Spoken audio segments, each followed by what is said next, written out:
Dobrodošlice, cijenjeni gledatelji, u novo izdanje emisije Svjetla pozornice. Već dugi niz godina smo, nadam se, dragi gosti u vašim domovima i uvijek nas posebno obraduju komentari na emisije koje su posvećene, uslovno rečeno, lokalnim umjetnicima, mladim ljudima i ne samo mladim, nego muzičarima sa Tuzlanskog kantona, koji su se nakon školovanja izvan granica ovog kantona odlučili vratiti i graditi umjetnički život upravo u mjestima svog rođenja ili blizu tih mjesta. Jedna takva divna muzička priča iz jedne muzičke porodice u kojoj smo već bili, bit će ispričana danas u Živinicama. Preko puta mene sjedi Haris Muminović, jedan sjajan mladi bosansko-hercegovački umjetnik koji je mnogo godina posvetio svom školovanju na muzičkoj akademiji, završio 2 odsjeka, onda se vratio u rodne Živinice i pokušao, i vrlo uspješno to radi, na ovom prostoru kreirati jednu sjajnu muzičku priču i baviti se na pravi način pedagoškim radom. Stoga mi je veliko zadovoljstvo što danas u serijalu Svjetla pozornice mogu pozdraviti Harisa Muminovića i zapravo hvala što smo u ovom djeliću tvog radnog prostora danas odlučili snimati ovu emisiju. Hvala, Barbara, tebi na pozivu i da možem danas razgovarati o mom životnom putu i mom instrumentu harmonika. Da, harmonika je nekako već dugi niz decenija zaštitni znak ovog kraja, ponajviše uvaženim profesorima Midhatu i Miradetu Zuliću, koji su nekako tu svoju ljubav prema harmonici širili na brojne generacije. Ta porodica, muzička porodica Zulić, imala je velikog uticaja zapravo i na muzički put tebe i tvog brata Dine i donekle se podrazumijevalo da harmonika bude dio porodice Muminović još od ranog djetinjstva. Da, možemo spomenuti i ostavili su i dubok uticaj na moju suprugu, Sabinu Muminović, koja je također završila harmoniku kod profesora Miradeta Zulića.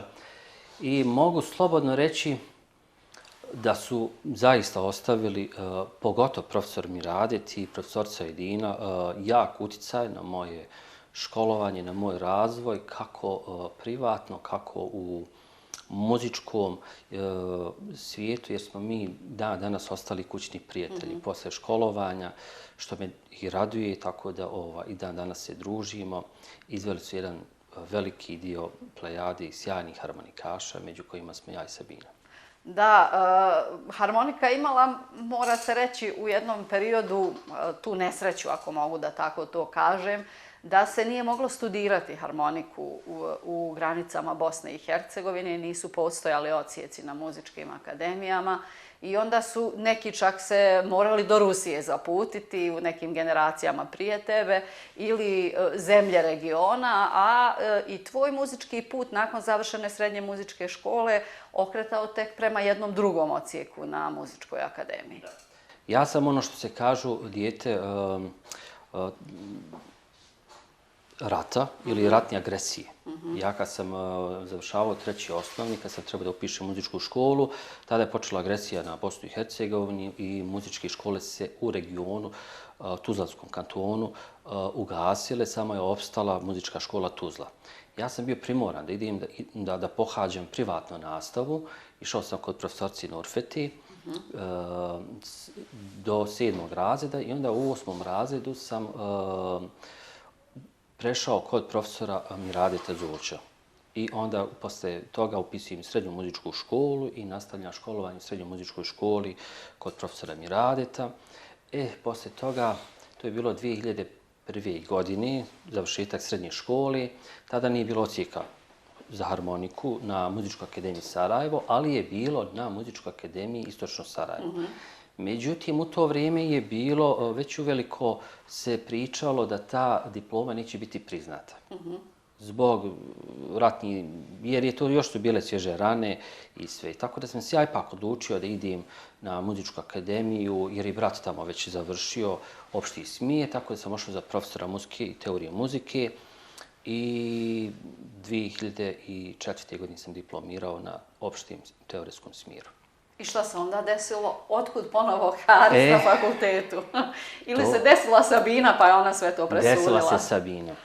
desila se Sabina, tako da u međuvremenu dok sam studirao opšti smir u Sarajevu, upoznao sam djevojku Sabinu koja je također Živinica, išla je u srednju muzičku školu harmoniku i ona je među prvim generacijama koja će upisati posle harmoniku na našoj Sarajevskoj akademiji.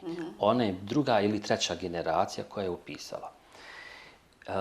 Ja sam već tada bio apsolvent kad je ona bila prva godina i pošto je bila već ozbiljna veza među nama, ona je odšla u Sarajevo da studira, ja sam imao već i stalni, skoro radio odnos, bio u radnom odnosu, radio u muzičkoj školi Živince.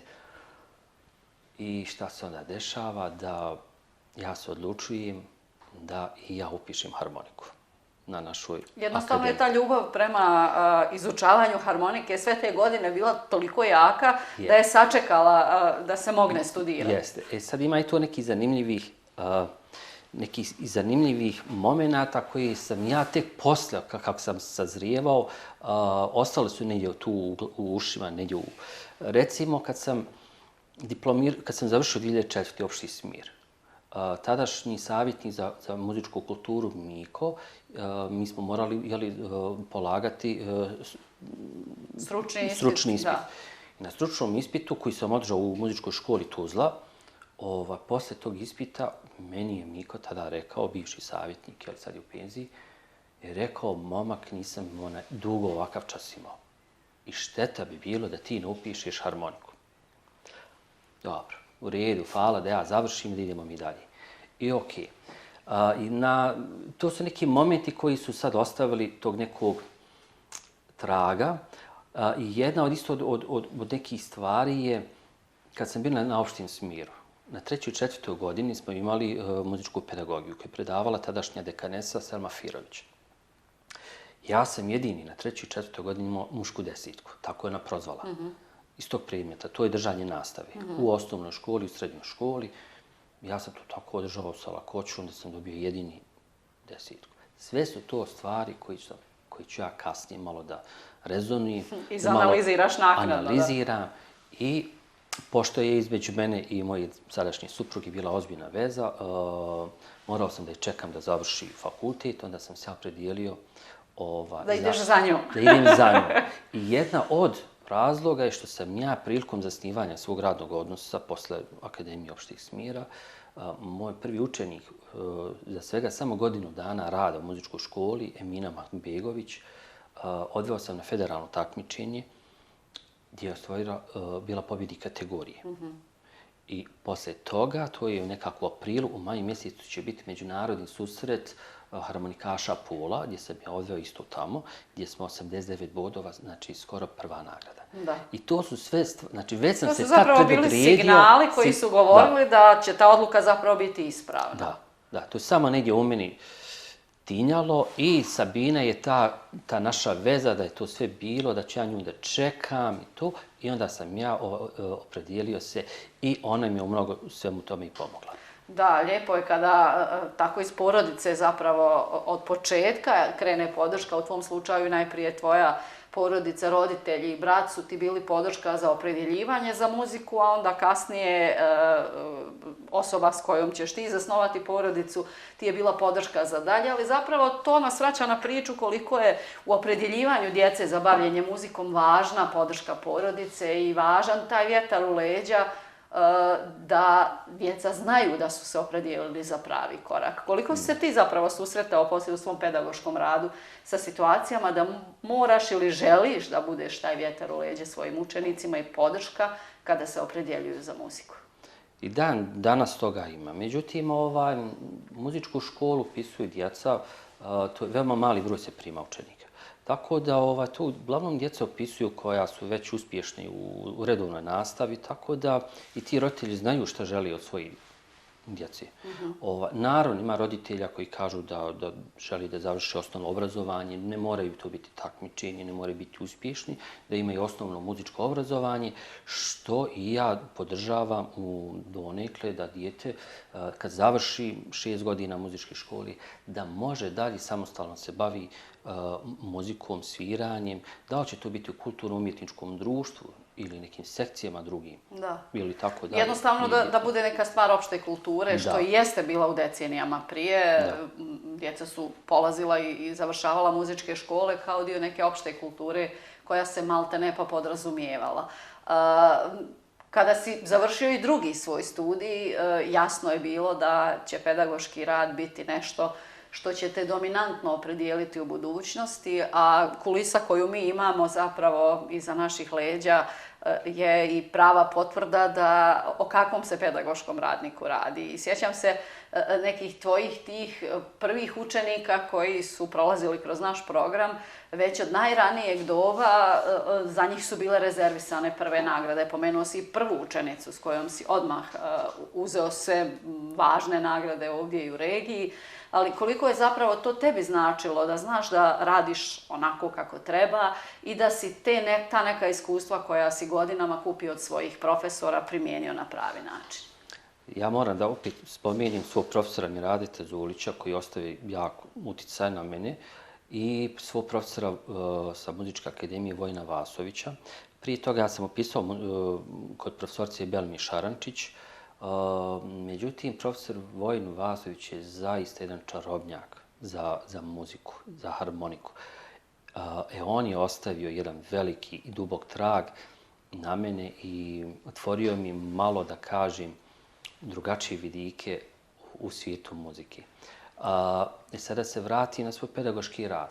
Nakon završetka Muzičke akademije opštih smjera 2004. godine, već 2006. godine sam vodio prvu učenicu Eminu Matbegović i učenika Almira Čarkića na federalno takmičenje. I pazite sad, od 20 i nešto takmičara u prvoj kategoriji bilo je svega 5 prvih nagrada. Od tih prvih 5 ja sam uzeo 2 živinice. Moj učenik Almir Čarkić i pobjednik, apsolutni pobjednik sa najvećim brojem bodova je bila Emina. Znači, prvo takmičenje, prvo radno iskustvo. To su te stvari koji su mene dali potvrdu i bile vodilja za dalje. I onda su stigli mnogi sljedeći učenici i do današnjih dana koji ćemo evo kasnije da spominemo. Da, ali koliko je zapravo taj muzički proces obrazovanja djece u muzici zahtjevan? Jednom profesoru, nastavniku dođe dijete sa 6-7 godina koje treba da zaplovi u svijet muzike, da nauči note, da se upozna sa osnovima instrumenta i da kroz određeni period savlada do te mjere taj instrument da bi se takmičilo i da bi ta svoja znanja valorizovalo određenim nagradama. Koliko je zapravo taj proces zahtjevan i koliko svaki put kreće iz početka sa svakim novim učenikom? Mnogo je to zahtjevno i mnogo zahtjeva truda. Ja smatram lično da je to najteži put i najteži posao kad pričamo o osnovnom, srednjem i akademskom pozivu, da je rad u nižim školama najteži. Jer vi dobijete učenika koji je tabula rasa, ništa. I vi njeg prvi dan učite šta je uopšte instrument, kako da ga drži, koji dijelove ima, na koji način da otvara njih. Odatle se počinje. I valja vam 6 godina, a to su mala djeca. Znači, to je 9 godina, 8 godina. I to je najteži sa tom dječicom. A pri tome da zavoli instrument, da vi njih pridobijete, da vam budu vjerni 6 godina, da imate povjerenje, taj jedan krug. Kad dođu, presudno je taj neki 3. razred, u 4. kad već dolazi pubertet. Kod mnogih kolega, što u svojoj školi, što u drugim školama, primijetio sam do 3. razreda, od 4. razreda pada. A i kod mene je od 1. do 6. razreda. Sad, kad me neko pita kako ti, mnoge kolege, kad se viđamo na seminar, na takmičenju, pa kako? Ne znam. To je nešto, to je ona muška desetka. Da. To je ta muška desetka, ja stvarno ne znam, ja samo radim svoj posao. Da. Ali ima to nešto u meni, što ja ne vidim, možda taj učenik vidi, roditelj, možda vi. Da. To, neka međusobna veza koja funkcioniše. Nešto, ja to ne vidim, jednostavno radim svoj posao, onako najbolji kako znam i vrlo je zahtjevno rad, opet da se vratim u nižim muzičkim školama, gdje morate od početka. Sad, imate jako dobre učenike, imate instrumente. Ja ću sad da spomenem neke stvari koje, recimo, javnost ne zna, da sam ja prvi koji je u inovaciju, u redovnu nastavu, uveo harmoniku sa dugmićima 2005. godine i to je bila učenica Emina Mahbegović. Znači, uveo sam nastavu harmoniku sa dugmićima, takozvani B-grif ili ruski ili srbijanski taštim, tako da ga nazovemo. Posle par godina sam prvi nastavnik ili profesor koji je u niže muzičke škole uveo kao inovaciju harmoniku sa melodijskim basom. Takozvani baritoni, melodijski basovi, vi to znate, odlično o čemu se radi. E sad, da malo pojasnim. Te harmonike za javnost korištene su inače mnogo skupe. Znači, jedan takav mali dječji instrument, koncertni, košta otprilike neki do 5.000 maraka korišten, a nov je 7.000 maraka. Ja živim i radim u Živincama, koji za razliku od Tuzle je opet ovo manja sredina, nije toliko, razumijete. Kako ja sada jednog roditelja ubijedim da kupi jedan takav instrument? U osnovnoj školi. U osnovnoj školi. Znači, kad još se nije ni profesionalno opredijelio. Ja trenutno imam 4 takva instrumenta u svojoj klasi. I jedini sam u federaciji koji imam 4 učenika koji imaju takve instrumente. Da, dakle, ubjeđivanje nije bilo potrebno. Vjeruju. Vjeruju. I to međusobno vjerovanje, evo i daje rezultate, to su ovi rezultati, jer vi možete prvi i drugi razred malo se takmičiti sa standard basom instrumentima, možete otići na takmičenje. Ali sve od drugog razreda pa nadalje, vi jednostavno gubite bitku, gubite bodove, onda ste literaturom limitirani i nije više to. Da. Tako da jako je taj segment osnovnog obrazovanja bitan.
Znamo kroz istoriju mnoge slučajeve koji su izrasli u velike muzičke priče, a koji su imali problema u osnovnim muzičkim školama sa neupisivanjem čak ili sa napuštanjem i tako dalje. Dakle, to je jedna vrlo važna karika za neko kasnije opredjeljivanje za bavljenje muzikom. A koliko je to težak korak? Opredijeliti se da muzika bude životno opredjeljenje. Jako teško, pogotovo u današnjem vremenu.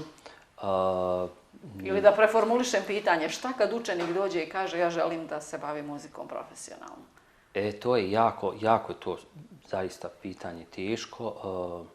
U smislu, odmah pitaju za radni odnos sutra, kako, šta. Međutim, što se tiče muzike, to je jako širok spektar da se možete sutra baviti nekim poslovima. U nastavi, da otvorite neko udruženje, da radite privatne nastave, da držite časove. Sviranje, takozvano tezgarenje, rad u nekim ustanovama. Mislim, to je zaista širok dijapazon gdje vi možete da radite. Sad se postavlja pitanje ako imate dobrog učenika, gdje da nastavi. Da. Jer mi nemamo puno srednjih škola. Znate, pošto imate gimnaziju u Žuvincama, imate gimnaziju u Banovićima, svaki grad ima gimnaziju. Da. I učenik jednostavno se opredijeli, Što kaže... se tiče srednjeg muzičkog usmjerenja... A mi sam imamo jednu, da. jeste. Sad nama trebaju jako dobri profesori koji će ovu jako dobru djecu da nastavi, da izvedu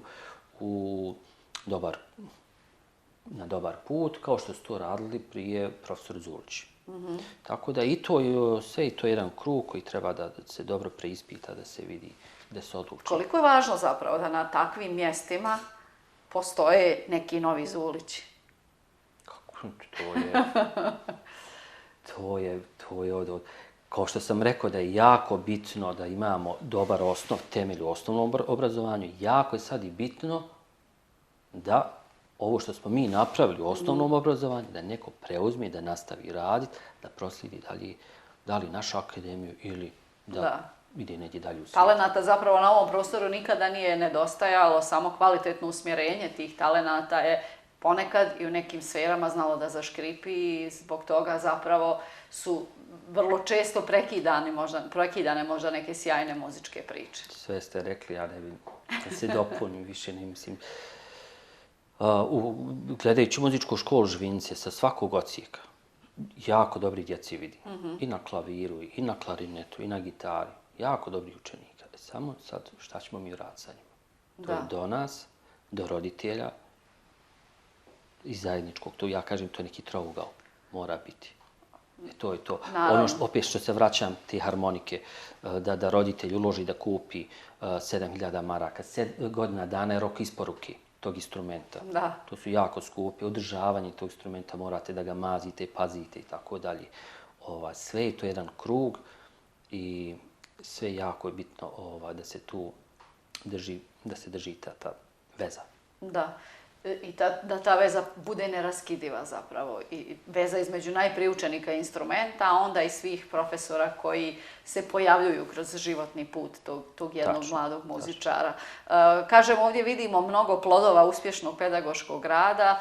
Vjerujem da postoje oni na koje si posebno ponosan, da postoje neka mjesta poput te Pule koja su onako u harmonikaškom svijetu jedna vrlo važna i referentna tačka i nešto šta se ne dešava često zapravo, da se ode tamo na jedno svjetski poznato takmičenje, da se donese neka nagrada. Velike su to stvari u pedagoškoj karijeri i vjerujem posebne stepenice kojima se posvećivala posebna pažnja. Da, pa ja ne bi ovdje bio danas da nije tog svega, tog mog pedagoškog uspješnog rada. Pored te Pule, Jemine i Almira, uslijedili su posle mnogi još drugi učenici. Ajdin Jahić, recimo, je bio. Žao mi je što nemam iz tog vremena, nisu bili mobiteli sa kvalitetnim... Nije bilo tako lako snimiti. Nije bilo, jesti slikati učenika na sceni ili zajedno da se slikamo, poslali nešto. Tako da u to vrijeme nije bilo. Žao mi je što neću imati priliku da javnost i publici onako bude gledao sutra ovu emisiju, da vidi ti učenike i sve. Bilo je mnogo, Ale Muminović recimo je bio jako uspješan učenik, Ajdin Jahić, sad da ne bi nekoga izostavio. Međutim, među najtrofejnijim, da tako nazovem, učenicima su ovi učenici koji su se odlučili, koji su prvi kupili te koncertne harmonike. To su Ensar Đulović, Ajdin Okić, Azur Halilović i mladi potomak, da ga tako nazovemo, koji tek sad drugi razred, zamislite učenik prvog razreda muzičke škole, kupio već instrument Pidžini, taj koncertni instrument. Znači, Ajdin Okić prvi razred odlazak u Grac na takmičenje 25. novembar, dan državnosti, mi u Gracu, pehar. Poslije toga, na proljeće, Ensar Đulović, odlazimo u Beograd na Meh Fest, pa ste u Beograd. Mislim, znamo... U kolivku harmonike. Pehar. Tako je to krenulo. Sljedeći bilo koji festival, takmičenje, federalno takmičenje, nizali su se uspjesi, to su bili pobjednici kategorije laureati. Azur Halilović također na Primaveri, recimo, bio je pobjednik. Mali Azur Smajić je prošle godine bio pobjednik isto na Brčko Skala tamo, na Međunarodnom festivalu muzike. Tako da, to su učenici, da kažem, koji su najtrofejniji. Azur, Halilović, Ensar Đulović, Ajdin Okić. Da, i od malena su zapravo od nekih svojih početaka su se dokazivali na internacionalnom nivou i to vrlo uspješno. Da. Od Graca do svih regionalnih. Međutim, moram spomenuti još i ovo. Za vrijeme korone bili smo limitirani nastavom i takmičenjima, nije bilo. Ali su neke javne ustanove, akademije raspisale konkurs za online takmičenje.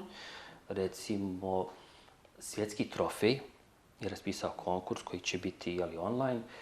Međutim, da bi vi otišli na taj, da bi poslali snimak učenika, vi im prvo morate proći nacionalni izbor. Šta to znači? Znači da je selekciju u svojoj zemlji vršila Muzička akademija Sarajevo sa svojom komisijom. Vi morate 70% najmanje programa poslati da oni vidi taj program, da procijeni da li to može predstavljati Bosnu i Hercegovinu. Tako da bili smo jedini predstavnici od nižih muzičkih škola. Pazite sad opet. Da. Jedini predstavnici. Na svjetskom trofeju od nižih muzičkih škola, Ajdin Okić i Ensar Đulović. 52 kandidata, od toga 30 Kineza i ostalo ovako sve. Mi smo zauzeli Ajdin Okić 16. mjesto i Ensar Đulović 18. Mislim, ja sam prezadovoljan. Onda posle toga uslijedilo je Britanska akademija je raspisala konkurs također za natjecaj harmonikaša. Tu smo se prijavili i obojica su odnijeli prve nagrade. Također, Litvanska akademija je raspisala konkurs, tu se samo Ajdin prijavio i bio je drugo plasiranje. Pazite. Da, zapravo i taj period pandemije i nemogućnosti takmičenja na tradicionalni način vi ste iskoristili na pravi način, tako što ste pronalazili mogućnosti koje su se u tom trenutku nudile. U jednom trenutku cijeli život je bio u online formatu, tako da i vi ste morali da se prilagodite i čini mi se na pravi način. Pa pazite, pošto nastava se nije mogla održavati u školi, mi sad gdje se nalazimo, ovo je moja učionica, radionica harmonike, tako da ja sam iskoristio ovu učionicu. Naravno, pod maskama, to je bilo pod maskama, to je bilo obavezno odmah ruke i da se to nešto, malo da se drži Što bi rekli u tom vremenu uz poštovanje svih epidemioloških mjera. Jeste. Naravno, mi smo se držali svog plana, rada i tako da i nismo gubili nastavu. Jer to su učenici koji su uložili instrumente. Da. Pa ste uložite 7.000 u instrumente, idemo. Da. Važno je napomenuti da su potvrde za takav pedagoški rad došle i na drugi način, odnosno pozivanjem Harisa u brojne žirije, što je za svakog pedagoga naravno posebna čast i obaveza. Sjećam se brojnih razgovora sa legendarnim Predragom Stankovićem, koji je uvijek isticao da je nešto što posebno uvijek voli da istakne kao posebnu čast njemu ukazanu, upravo to učestvovanje u međunarodnim žirijima na nekim prestižnim takmičenjima. I Haris Muminović je imao to zadovoljstvo da već nekoliko godina unazad bude dio internacionalnih žirija na važnim takmičenjima. Naravno, od našeg federalnog takmičenja, ali evo na što mogu biti jako ponosan jer recimo, pošto sam prijavio 2 učenika na svjetski trofej, bio sam pozvan od strane predsjednika CMA Deschampa da budem dio ocjenjivačkog suda. Tako da sam bio u 3 kategorije. Jako zahtjevno, kad kažete online, vi imate tu mnogo posla, morate preslušati svakog kandidata. Snimci različitog kvaliteta iz različitih ambijenata i dodatne otežavajuće okolnosti u odnosu na slušanje uživo. Onda morate nabaviti ili dobar zvučnik ili slušalce da čujete to sve jako kvalitetno. Tako da recimo na što mogu biti ponosan je da sam bio dio žirija svjetskog trofeja i na što sam posebno, isto još poseban je takmičenje koje se održava u Istočnom Sarajevu, koje organizira Muzička akademija u Istočnom Sarajevu, gdje sam bio jedini predstavnik osnovnih i srednjih muzičkih škola iz federacije, u stvari Bosne i Hercegovine. Bio sam jedini predstavnik osnovnih i srednjih škola. Sve ostalo su bili predstavnici iz regiona i van naših granica. Jako lijepo iskustvo, 4 dana žiriranja, druženja sa kolegama, da sjedite u žiriju sa Nikolom Pekovićem koji radi, mislim, u Novom Sadu, baš na akademiji, i tako profesorima Katja Pupovac, Mikel Uršić. Da, sa najreferentnijim imenima u svijetu harmonike. I još 2 teze neke želim da u ovom razgovoru obradimo, ako mogu tako da kažem. Jedna je priča koja se tiče generalno harmonike i predstave šta jeste harmonika na ovim prostorima. Klasična muzika i harmonika je nešto što se izučava u školskom sistemu, opet zahvaljujući profesoru Midhatu Zuliću. U određenoj fazi smo se upoznali s time kako tango zvuči na harmonici, pa su svojevremeno orkestri svirali Piazzoline kompozicije i tako dalje. S druge strane, mentalitetski u Bosni i Hercegovini harmonika jest jednako tradicionalna muzika. Kako zapravo sve to spojiti kada učenik ima i neke druge afinitete? Kako ga upoznati sa svim ljepotama harmonike na svim poljima?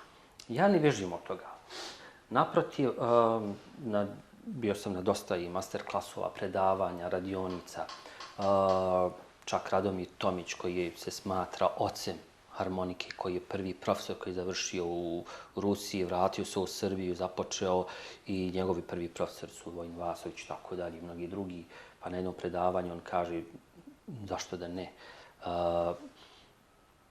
takozvana kola u narodnoj muzici su jako tehnički zahtjevna za izvoditi, ali su jako primamljiva za uši. Zašto ne pokazati učeniku kolo? A pogotovo kad spojite, recimo napravite duo u 2 glasa, pa njima to još bude zanimljivo. I onda to kolo iskoristite za široki. Naravno, ne može uvijek i kad me neko udruženje pozove da popratimo njihov program, kažem šta nam možete ponuditi.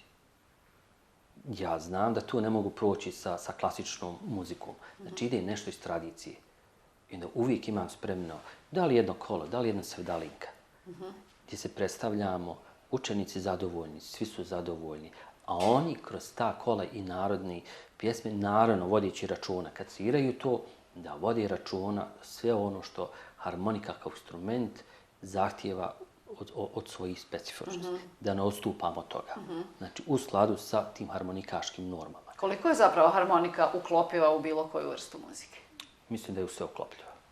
Od zabavne, džeza, narodne, japanske muzike, bilo šta, mislim, krila od šenga tamo. Tako da ona je zapravo, ona je, što kažu, to nisam ja izmislio, to orkestar u malom. Jer harmonika može da imitira, ima svoje registre, može da imitira sve druge instrumente. Violinu, čembalo. Jer mi izvodimo transkripcije Bachove muzike, da li orgulska, zato što imamo te registre da možemo. Tako da harmonika je najljepši instrument. Mislim, svaki instrument je dobar. Svaki, kad čujete gitaristu, dobar. Harmonikaši će se složiti s ovom tezom, ne znam šta ćemo s drugima, ali svako svoj instrument voli najviše na svijetu. Naravno, ali ima najveće mogućnosti, zaista. Zbog tih registara, zbog svoje fizionomije Ja opet kažem, i taj instrument kad ga stavimo na noge i kad vam dođe ovdje, on dođe vama na dušu. Da. I vi jednostavno, Zajedno sve što vam dišete. je ovdje, zajedno dišete, to su te stvari neopisive.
Ljubav između Harisa i harmonike se čuje zapravo u svakoj rečenici koja je izgovorena u ovom razgovoru, a želim pred kraj ovog razgovora zapravo da kažem kako je prostor u kojem mi sjedimo i okolina ovog prostora jedna muzička priča za sebe. Skoro svi Muminovići nešto sviraju i zamišljam kako izgledaju vaše privatne zabave. Tu je trka ko će svirati, pretpostavljam, ali koliko je zapravo važno da je i porodično okruženje jedna nadahnjujuća sredina za jednog umjetnika, da se zapravo taj umjetnički svijet ne mora ostavljati na poslu kad se završe radne obaveze, nego on dolazi i u dom. Da, porodica, familija Muminović, ja sam, pretpostavljam, počeo da sviram harmoniku tako što je moj brat Elvedin ili poznatiji Dino prije mene počeo svirati i najvjerovatnije da je to tako i krenulo, da sam ja kao mali gledao u njega kako to nešto svira, da sam ja izrazio neku momentu tu želju.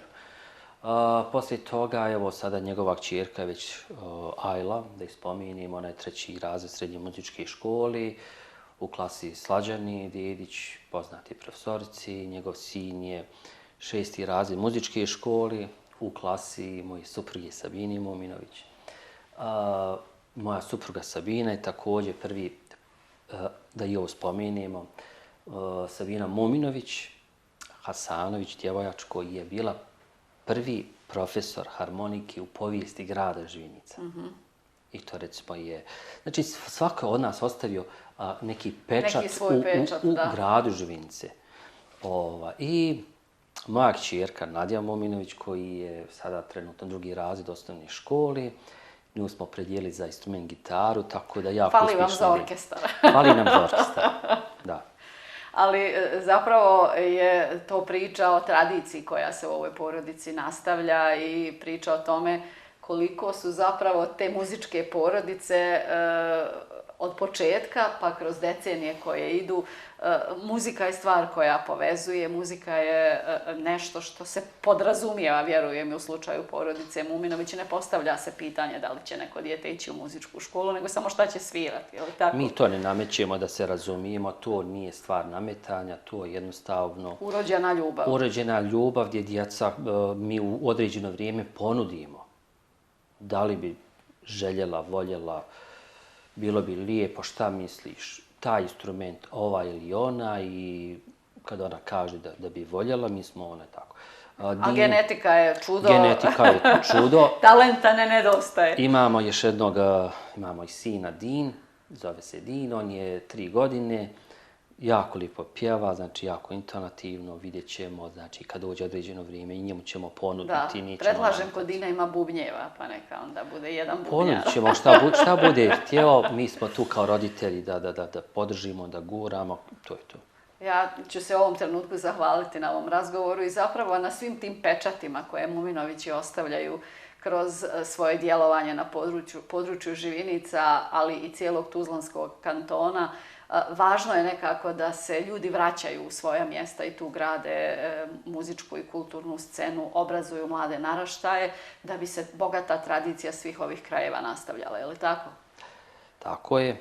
Ja ću iskoristiti ovaj kraj emisije da se zahvalim svojim roditeljima koji su za vrijeme agresije podržavali i plaćali časove da ja idem na te časove harmonike. Velika zasluga, možda i najveća, ide mojoj suprugi Sabini, koja je tokom mog drugog školovanja, Muzičke akademije harmonika, podržavala čitavo vrijeme, gurala me, znala je ona, jer je već bila 2 godine unaprijed ispred mene, znala je koliko treba odricanja, tako da zaista jedno veliko hvala ide i za nju. Sadašnjim roditeljima koji podržavaju sadašnje učenike, koji su kupili instrumente, svojim učenicima koji zajedno sa mnom radi i s bivšim učenicima i roditeljima. Da, sve je to jedan dugački lanac koji valja nastaviti. Da, to je jedan veliki niz. Evo, ako sam nekoga izostavio, oprostite mi. I hvala vama što ste prepoznali moj trud, pedagoški rad svih ovih godina, što sam imao priliku da nešto kažem o sebi, o svom radu. Sljedeći put kad dođemo, pretpostavljam da će vitrine biti svud po zidovima jer će faliti prostora za nove trofeje, jer sam sigurna da će ih biti i držim fige da se taj niz nastavlja i dalje. Hvala još jednom. Hvala i vama, cijenjeni gledatelji, što ste i danas bili uz svjetla pozornice. Ispričali smo jednu sjajnu umjetničku priču iz našeg komšiluka i uvijek je veliko zadovoljstvo kada imam priliku da vam predstavim ljude poput Harisa Muminovića, jedne lijepe umjetničke priče, kao što rekoh, iz našeg komšiluka, i nadam se da smo bili dragi gosti u vašim domovima i da ćete nam svoju pažnju pokloniti ponovo. Doviđenja.